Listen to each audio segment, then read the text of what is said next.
Hey peeps, I just finished a workout and so I figured it was time to do this video because so many of you have reached out and asked if I would speak to self-care, kind of my workout routine, how I take care of my physical body, especially because there has been such a difference in how I look physically over the years.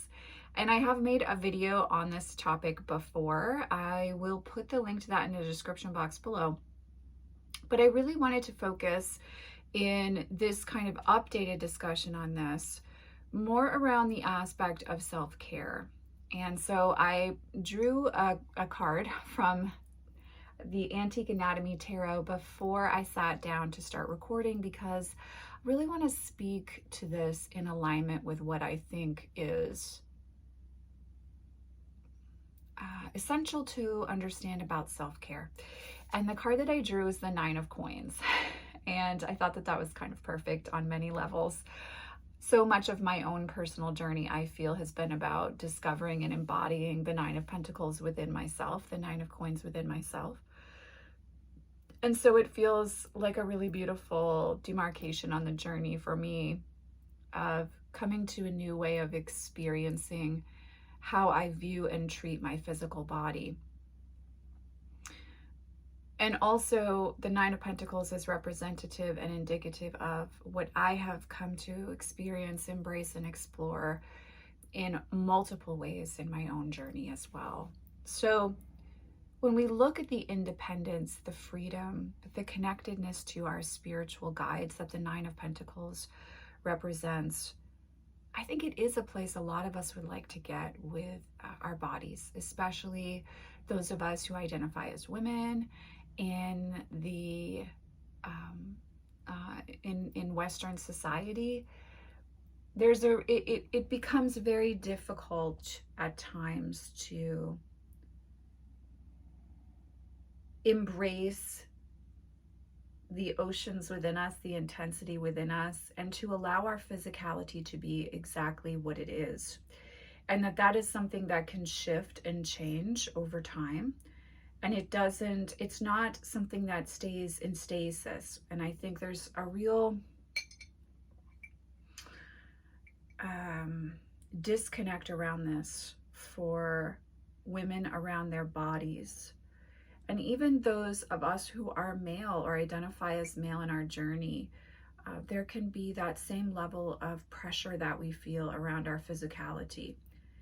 And so I am someone who has suffered with an eating disorder and I have had a real loathing for my physicality for a great deal of my life. It's only in the last few years that I've really found a place of balance and acceptance and love around this. So when we talk about self-care and when we talk about caring for our physical body, there's something huge that's shifted for me in that, around that, over the last few years. And it's something that I have to remind myself of on occasion, and that I come back to. That I come back to remembering, that I come back to offering myself support. In fact, just from what I have been dealing with personally in my life in the month of April, I had gotten away from my exercise routine. Today is really the first day I've been able to embrace getting back into it, and it feels amazing. But it's very important to understand that there are ebbs and flows in our life. And so there are times when we can be really dedicated to a self-care practice. And there are times when we have to be fluid in understanding that we can't be perfect in regards to those practices. And I really want to reiterate that in this video, that it's so important to move cyclically, especially those of us who are following a path as witches, as priestesses and priests, or left-hand paths, or exploring alternative spirituality. Our spiritual experience isn't linear any longer. We're looking at it as a spiral. It's a cyclical thing that we come back to, right? In the same way, our routines to encourage self-care and presence for ourselves and our physical bodies, this is something cyclical. It's not linear. And it's not something that is always going to be done perfectly. And so, like in my situation where I had about a month where I wasn't able to get out and do my usual 45-minute workout routine, that really, really helps me stay balanced in many ways. I had to be very gentle and understanding and loving with myself over the last month around that. Not judging myself, not being hard on myself, but instead being compassionate and knowing that it isn't I'm doing it or I'm not, but more I'm coming back around to it as soon as I'm able. So I really want to encourage you, as you sit with personally what works for you in your own self-care practice, don't be hard on yourself, that it is a cyclical thing, that there are seasons around this type of way of caring for ourselves and investing in ourselves. And it's not something that we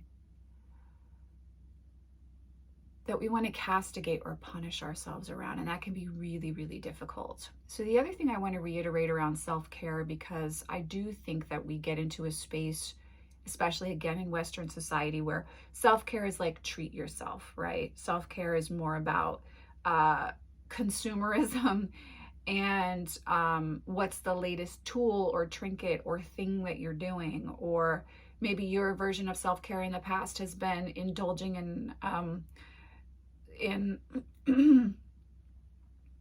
some self-care regime that costs a great deal of money. Or like, I know for me, there was a time for me when self-care was like, well, I'm going to go have whatever I want to eat. And that's me saying, I don't care. I'm not going to judge myself. So I'm just going to go do that. Right. Like, there are these things that we can fall into around self-care that aren't actually self-care. Purchasing a bunch of stuff, even a gym membership, isn't required to engage in self-care, although you can bring it into your practice if you want, right? An example of this is, I love Of Smoke and Soil's witch bath salts, right? And that is a form of self-care, but I can take the bath without that investment. That's a choice that I make to, it's in addition to the practice of self-care, that's that ritual of taking the bath, right? Because I do find that a lot of times when people reach out and they want to talk about this, or they want me to speak to this, sometimes we can think that there's like a recipe for success. And if we can just get someone else's, or if we have that thing that they have, then we're going to be able to do it just like they do.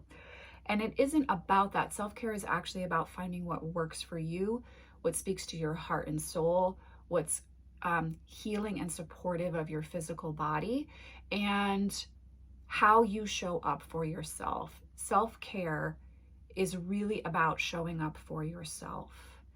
And what I discovered for myself in my own personal journey around healing my relationship to my body and self-care is that physical workouts 3 to 5 times a week really balance my mental health. And as soon as I made that shift for myself, that it wasn't about making my body look a certain way, which I had a lot of resistance to. And I talk about this more in the video. You can also see linked down below.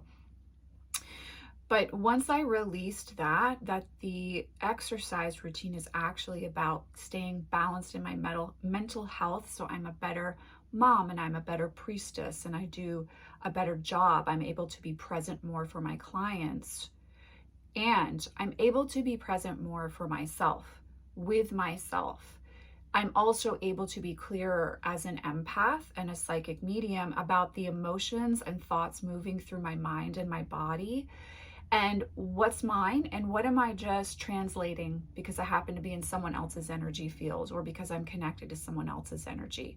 So I have found that my own exercise and workout routine, it's not about looking a certain way. It's about caretaking this vessel so that I can be more balanced in every way in my life.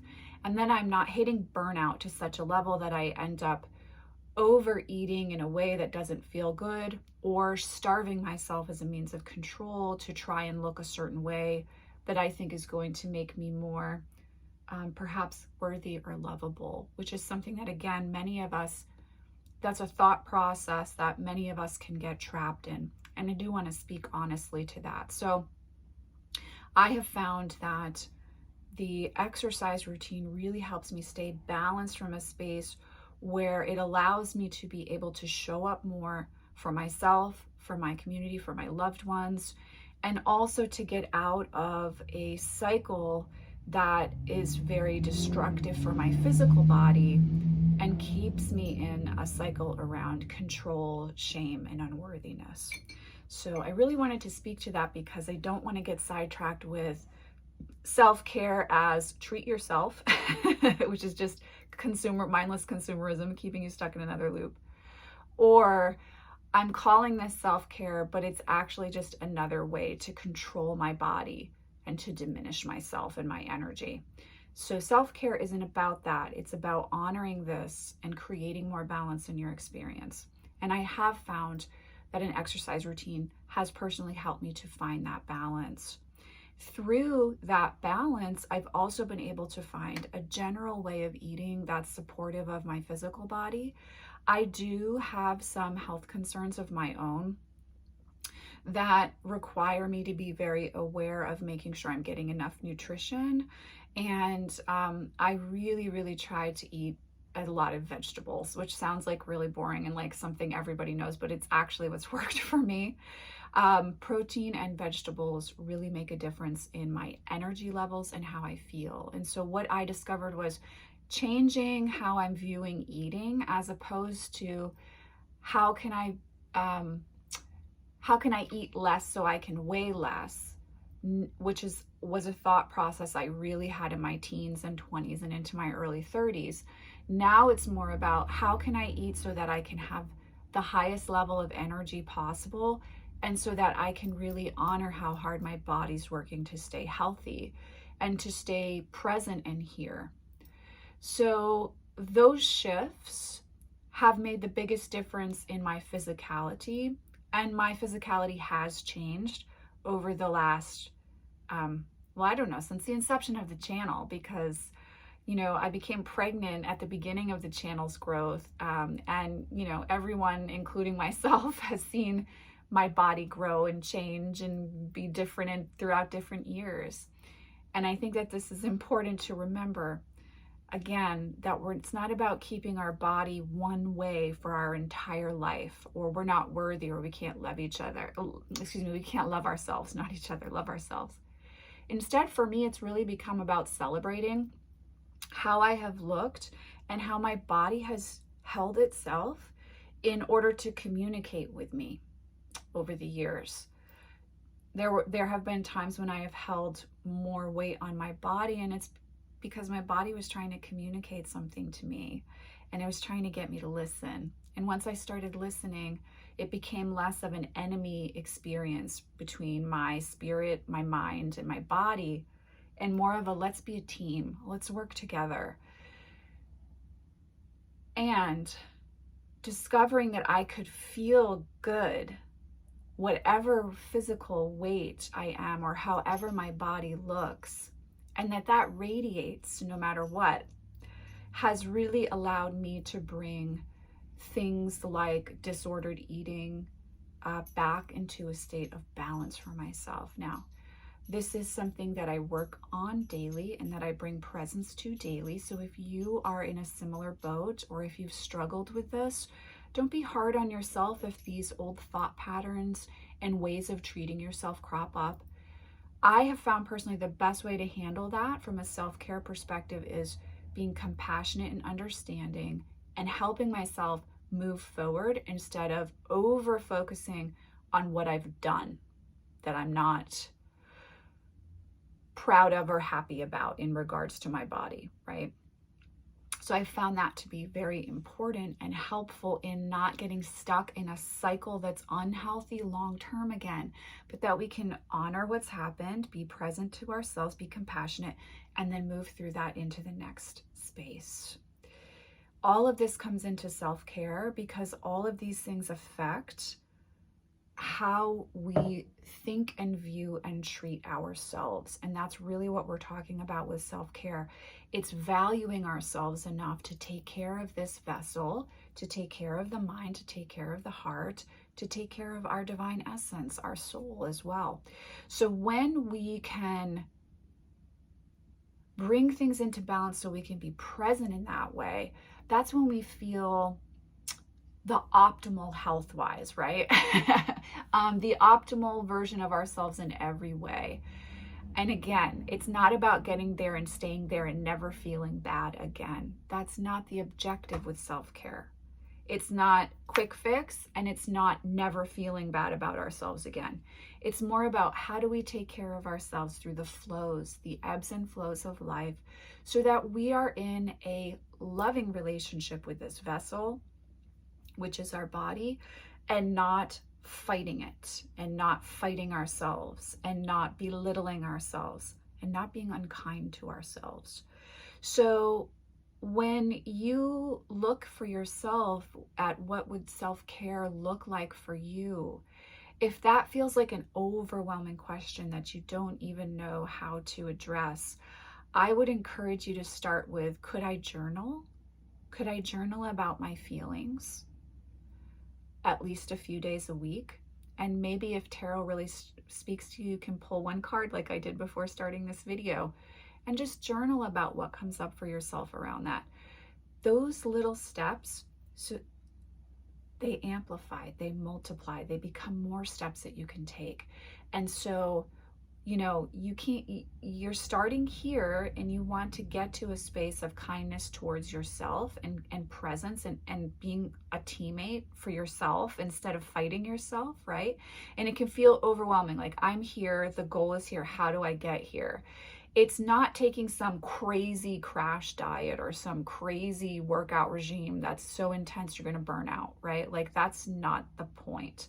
The space is what little steps can I take, and as I feel better, then I can open up to another step and another step, and then I can be present and enjoy the whole experience. So for me, journaling around daily draws and my own feelings and exploring, well, what's my feeling? What might be a feeling I'm picking up on from someone else that I don't need to hold in my body, right?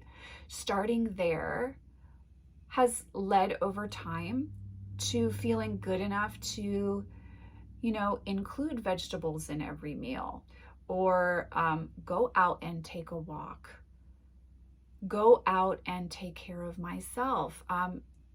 Buy that book I'd really love to read. Indulge in some bath salts to take a nice ritual bath several times a week so that I feel I'm clearing myself energetically. And as I feel clearer, I feel better.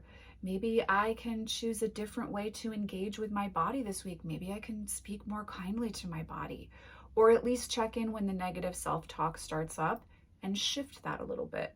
These are the actual real components around self-care that make the most difference over long term, and allow this to be a lifelong experience of independence, freedom, and connection. And that's what really matters to me. I want to be kinder to this body and allow my experience in my body, as long as I'm inhabiting this body of Racine as Racine. I want that to be the best experience possible.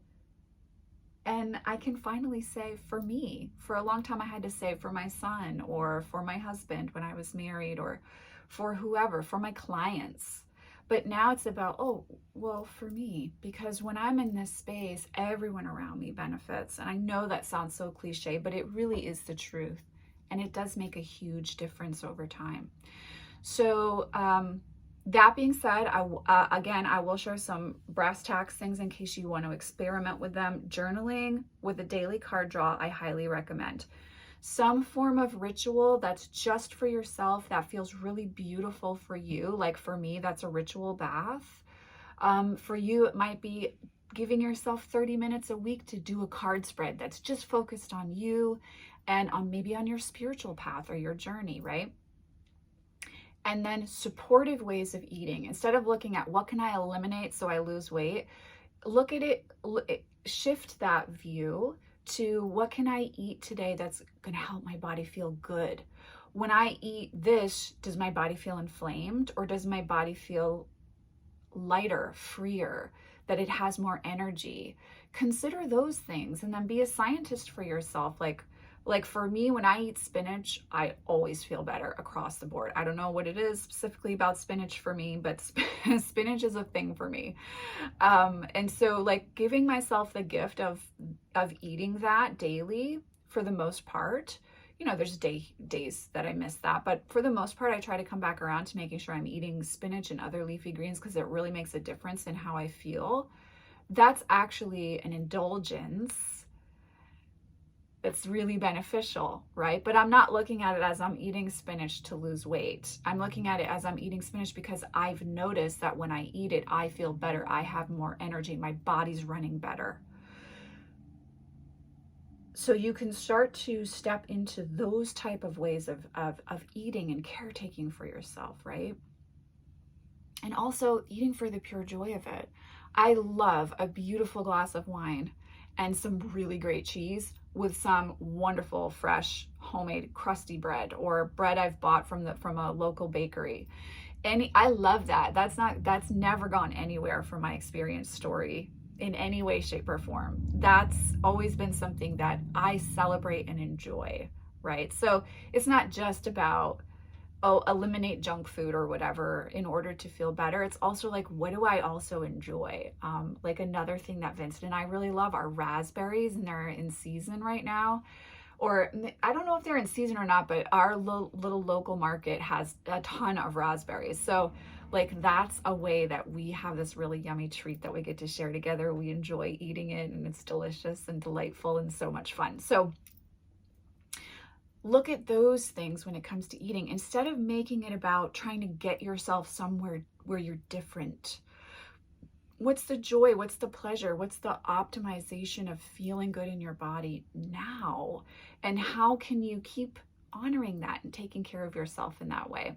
And the other thing that I have found very helpful in taking better care of myself physically and feeling better, that is a part of self-care for me, is a workout routine. One of the things, and I think I speak about this in that other video too, but one of the things that I'm very thankful to my father about is he always had a walking routine that he came back to, and he would include us in that walking routine when we were kids. Sometimes he didn't get home from work until 7 or 8 o'clock at night, but we all took an hour-long walk most nights with him. Especially in fall and winter when he had a little more time in his schedule, because he really valued like taking care of his physical body. So because he worked he did physical labor for work, so he needed to stay healthy in that way. And that's something that was very powerful for me. And so I always come back to a walking routine as my base. In fact, it's the friendliest thing to my body that I have found. And it's also the most enjoyable for me. I love walking. So right now, and for the last few years, I've also had a running routine because that really helps me clear my head. I have a lot of different hats I have to wear in my life. I would say most especially as a full-time single parent, and then also as a priestess. There's a lot of different hats you're wearing and roles you're wearing, and running just helps me clear my head. It lets me sweat out, toxicity and emotion and things that get stuck in there. And so I've found that a running practice is helpful for me over the last few years. I can't say I'll stick with a running practice forever because in some ways it can be hard on the body, but for right now, that works very well for me. And like I said, I try to work out 3 to 5 days a week, but I just had a month where I wasn't able to work out consecutively like I typically have been the last few years. And that's okay because I came back to it, right? And I needed to emotionally be present in a different way for my loved ones and myself that month, right? So I don't need to give myself a hard time about that. It's just now that I have more time and I can bring my exercise routine back into my practice, now I'm doing that, right? So those are things that I have found very helpful for me on my journey. And the final thing that I wanted to say, because I know a lot of you did ask about weight loss and how have I lost weight and how do I keep it off, and I really don't want to make that a focus for myself or for anyone else in their life, because all of our bodies, again, change and grow, and we lose weight and we gain weight and we feel strong and we feel weak. And sometimes we're sick and sometimes we feel the healthiest we've ever felt in our life. And I think it's more about being present to those things than weighing a certain amount. I have had some of my sexiest moments in my life where I felt the sexiest and had the most delicious exchanges with lovers, etc., when I weighed 60 pounds more than I do right now. So, you know, having your body look a certain way does not necessarily equate with feeling sexy or feeling your best self. That's something that emanates from caring for yourself. And that's why it's really about self-care. And so that's my best advice for you. If you're wanting to come into a space where you feel like you're fighting your body less, or you're fighting how you look less, trying to diminish yourself to such a weight that you're societally acceptable, or whatever that piece of the puzzle is, shift the focus from that to like, how can I caretake this beautiful vessel for my soul? And if I value other people's souls, then I need to value my own. And if I'm going to value my own, then I need to value this vessel too. So what would that look like? Right? Do some journaling around that. What would that look like? And then take those small steps. Don't overwhelm yourself. Take those small steps where you can be balanced and create more balance for yourself. And that's really what I found to be profoundly impactful, and what's allowed me to stay with being in a more balanced space in every way in my life for the longest period of time. I think in my 20s, I'd bounce back and forth with that. And now I'm much more steady with it. And I know it's something I'm always able to return to if I feel like I've taken a step back from something. I'm always going to be able to return to that. And it can grow and change over time. And that's really cool too. You know, with turning 40, I've now entered a time where I really want to focus on strength training for myself, to be very aware of. That's something I've done actually from my teen years forward. I've always loved strength training, but I really want to bring more awareness to that, just to, you know, allow the body to stay strong as it ages. So, you know, those things shift over time. Strength training wasn't necessarily a key focus for me 3 years ago. I needed something to help move energy out of my body at that time more. So it's okay to allow things to shift and to be present with it. But I think the most important advice around, you know, how have I stepped into better caretaking of my body, is to look at my body as something worthy of being taken care of, instead of something I'm shackled with that I loathe and that I can't make look a certain way, no matter how hard I try. It's no longer about looking a certain way, the way that it was for me for a very long time, excuse me. So I hope if you've been looking, if you were one of the many people who requested this video or looking for more advice around self-care, this helps. I do feel that there's a physical component to self-care, but again, it's a shift on what the focus is. And I just want to reiterate, self-care is not consumerism. You don't need a major budget to take care of your vessel, the physical body, to take care of your mind, to take care of your heart and your soul. All that requires is real presence and caretaking from a space of making the best choices that you are able to for yourself on any given day. So I hope you found this video helpful if you requested it. I am sending you guys, as always, oceans of love, and I'll see you in the next video. Take care.